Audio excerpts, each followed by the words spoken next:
Hi guys, so I recently visited Morocco. Morocco is in North Africa, by the way. And so this is the first video I'm going to put out, and it's a compilation of my experiences, the basics, what you need to know, money, air flight, visas, and all of that.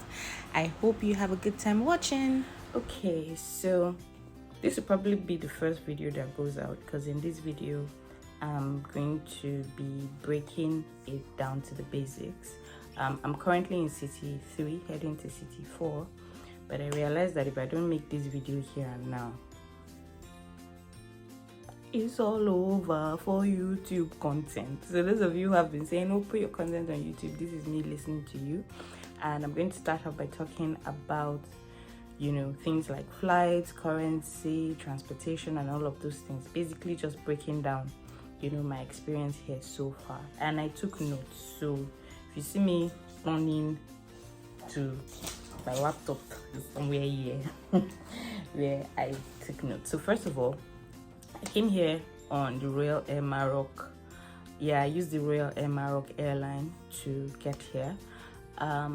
It was pretty effective, it was fast enough, and it was affordable. Most important, it was very affordable because I used the same airline to get to the UK, and then from the UK I came here.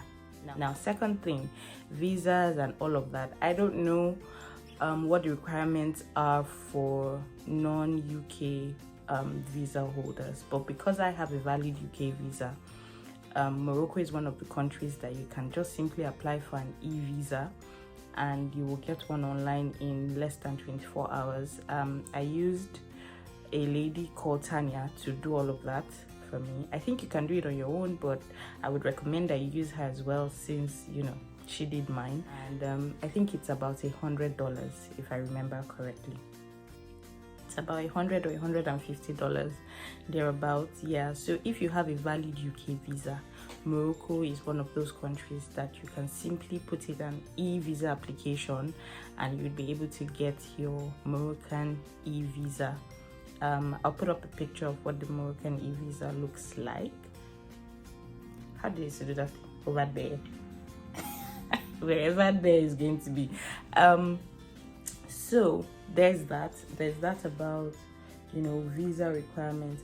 Speaking of visa requirements, I remember last year I did mention that I was able to go to Turkey on using the same e-visa based off of my UK visa, and in the course of 2022 Turkey actually cancelled that the ability to apply for an e-visa from a lot of African countries. They cancelled that, so you can no longer apply for an e-visa. So I said that to say that you should cash in on this opportunity because laws are constantly changing. You don't know what's gonna happen tomorrow. So that's that about the airline I used and the visa requirements. Now currently, because this is January, there's no time difference between Morocco and Nigeria, because I live in Nigeria and I come from Nigeria. There's no time difference between Morocco and Nigeria. Same thing. It's currently what now? It's 9:50 here and it's 9:50 a.m. back at home. Now the language. So they speak Arabic, and the national language is called Berber. I hope I pronounced that correctly. However, they have a large population that also speak French and Spanish. So this is a shout out to all the English speaking guys like Nigeria. Be prepared for some language barriers, because I went to the museums, and especially in Chef Showan, the translations were in French. But because I know a bit of French, so I'm having the time of my life.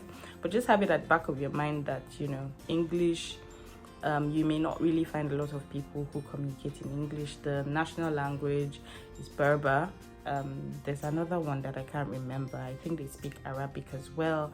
There's a bit of Spanish. There's a lot of Spanish and French. And if you come here and you go to the museums, you'll understand why there were a lot of wars and colonization that went on with Portugal and with France and all of those guys. So English, yeah. The weather at this time, the weather is actually cold. It's winter, I believe, and so a lot of people are walking around with jackets and boots and all of that, but it's not unbearable. So if you do decide to come in winter, you'll still have a great time. I am having a great time, and I came solo. But if you would rather come in summer, I think you would have maybe a better experience. I think, because it will be warmer and all of that. And it will also be great if you don't come alone, especially if you don't understand French, right?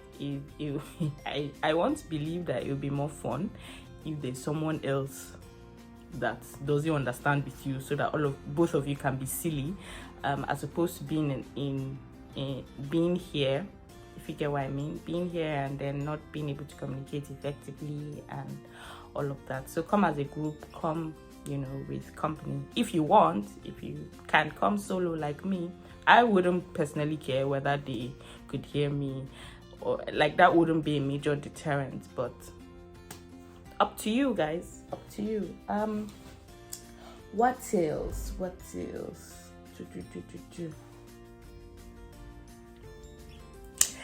Prior to now, I did not know that I was mixing up the spelling of Morocco.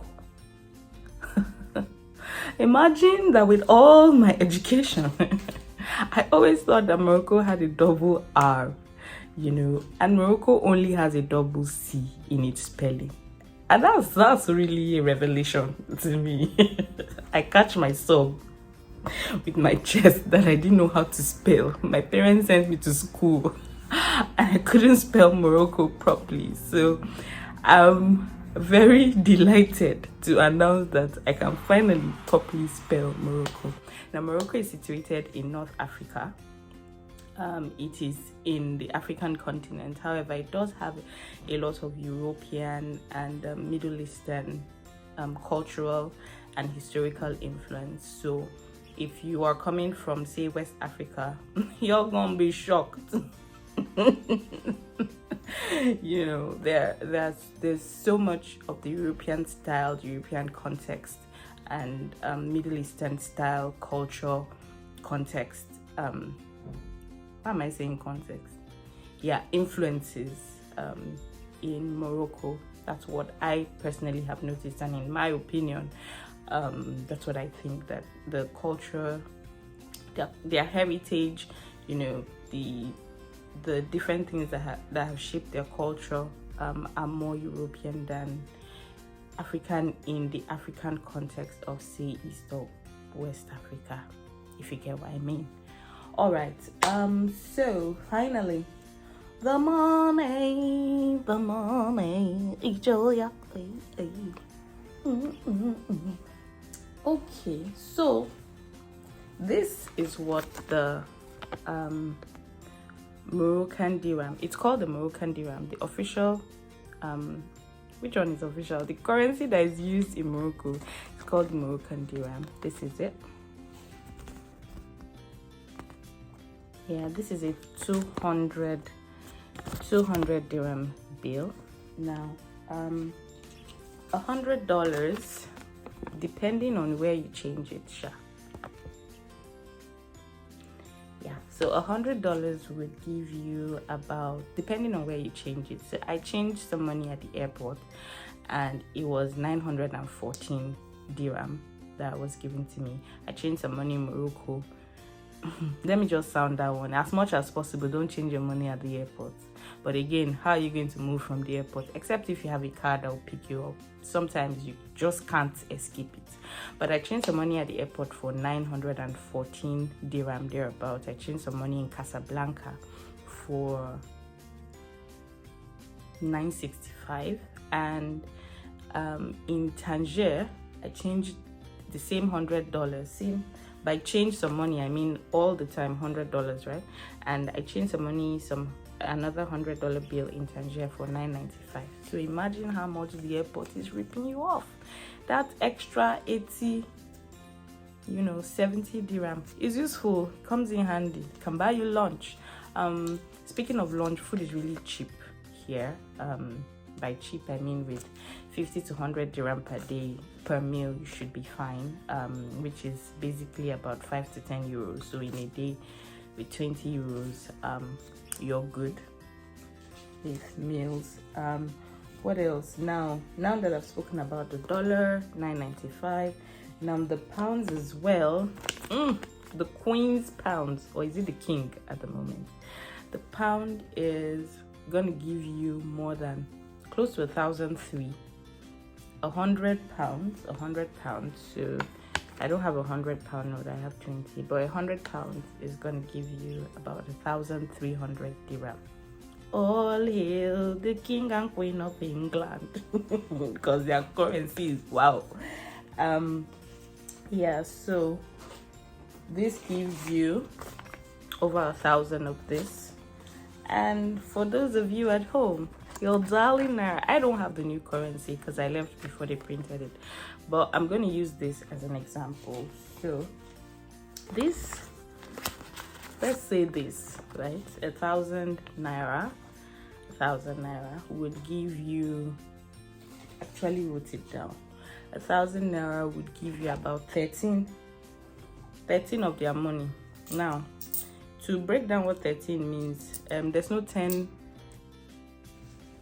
Yes, so I made a bit of a mistake here, and this is just to correct that.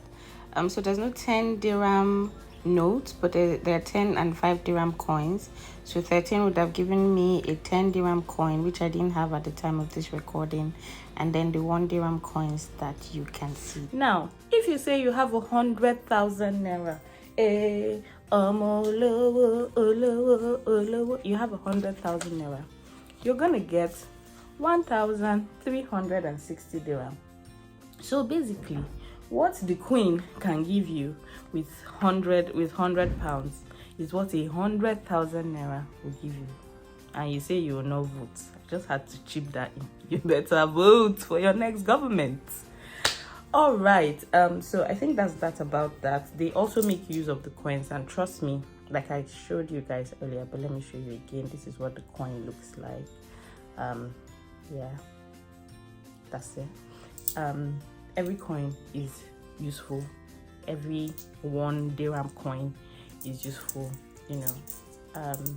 so if you do come here and you get your coins, keep them, use them, spend them. Let me see what else. For logistics, there are buses, there are metered cabs, there are taxis, grand taxis, there are regular cabs that, like Sole. There are regular taxis. This video is already, I want to cap this at 15 minutes. So yeah, if you have any other questions in particular, you can ask it in the comment section.